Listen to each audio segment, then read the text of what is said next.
Well, hey Gundam Maniacs, welcome to another episode of Gundam Explained. In this episode, we're going to be taking a look at the Robot Spirits RGM-79G GM Command Guinea Pig Team for anime. This is a mobile suit from Gundam Side Story The Blue Destiny. This is the Ace Pilot suit of Kajima from Blue Destiny. So yeah, let's take a look. All right, let's get this open. And yeah, this is looking cool. I love the look of the GM, right? And I did that recent review of the Cold Districts type, so we'll do a comparison of these two. All right, getting it out of the packaging. It's another one of those modernization attempts of the GM because, the classic GM looks great, and we've always seen little iterations of that, 79 line, so it's still within the 1 year war. Interesting features with this. We'll kind of go down here as for sculpt. So, it's really cool how they've designed the helmet on this. Just in general, the design, how there's, enough detail on it to give it a more modernized look. But when it comes to this figure especially, the way they do the visor looks great, and underneath you can kind of see the metallic or sensor looking shininess underneath. That's something I'd typically be doing with Gunpla, so it's cool that they have details like that on these. Okay, in the shoulders, they've got some thruster stuff on there, and and we'll look at articulation while we're here. We can see, these arms go wild. I forget if we see this on other ones, but it's kind of crazy how this works. And moving down, there's many ways that you can position the shoulders. That's something to keep you out for when posing. But the chest plate goes in for that, movement in and out.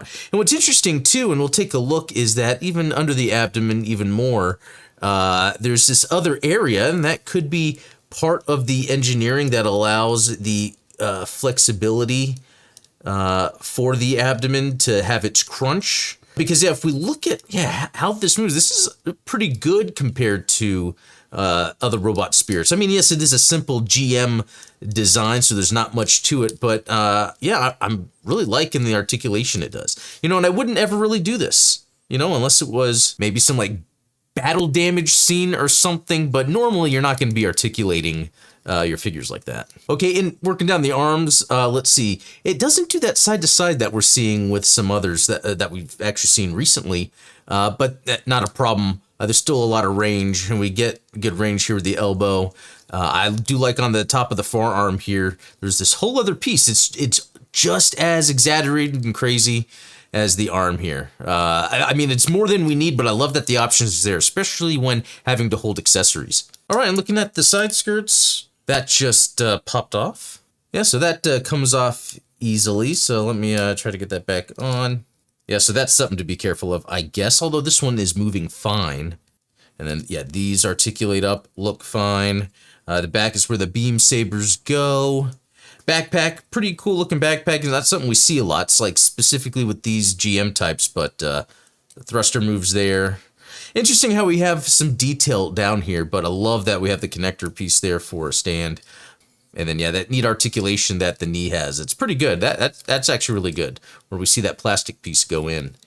It tucks in. A lot going on with the foot, a lot of stuff. I mean, this is typical GM, but I like that, it's these modern engineered interpretations of them. So they might be simple looking suits in a way, but they have a lot of the cool modern Robot Spirits articulation that they've been adding in lately. All right, as for accessories, actually, I'm just gonna dump this out. It's easier that way. All right, we've got the shield, and special to the guinea pig team, I guess, Kajima. So it's kind of a cool, unique looking shield. Love the decal on there. We've got these 3 thruster effect parts. Can't go wrong with thruster effect parts. All right, let's move these hands on in, and I'm sure they do all the stuff we see normally.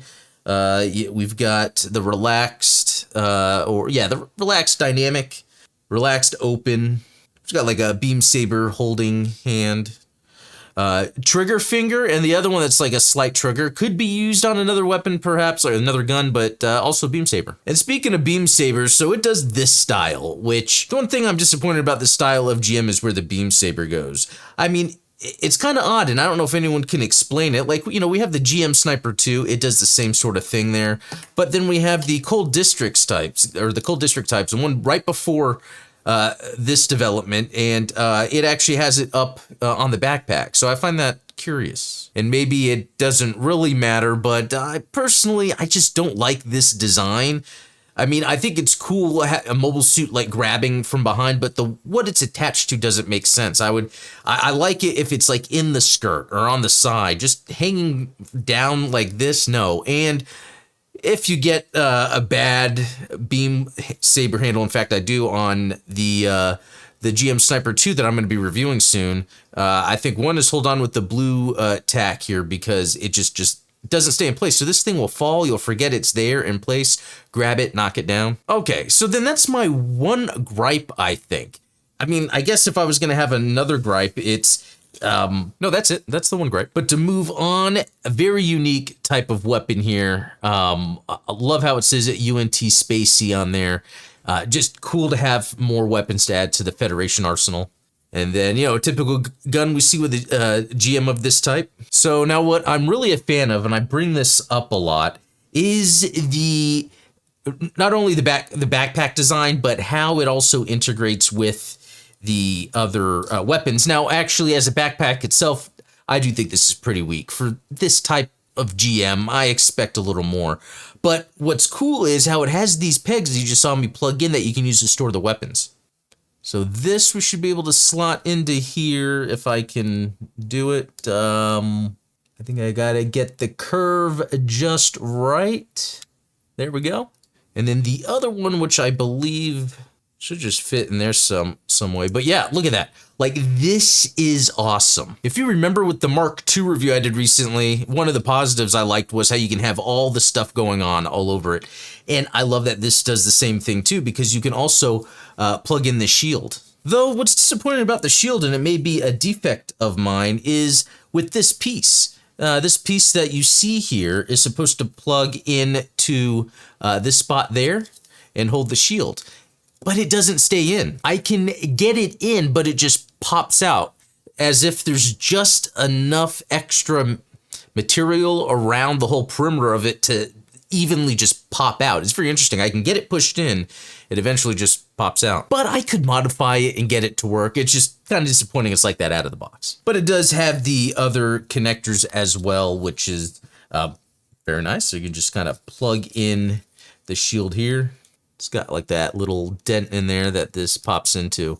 So yeah, oops. Maybe that's one thing I don't like about the shield too, is this connector piece comes off a little too easy. That could be me, but it's almost like you need to position the arm first before you plug it in. I mean, there's also the one that you can use to grab, but this is something, and I don't know if other Robot Spirits collectors have come across before.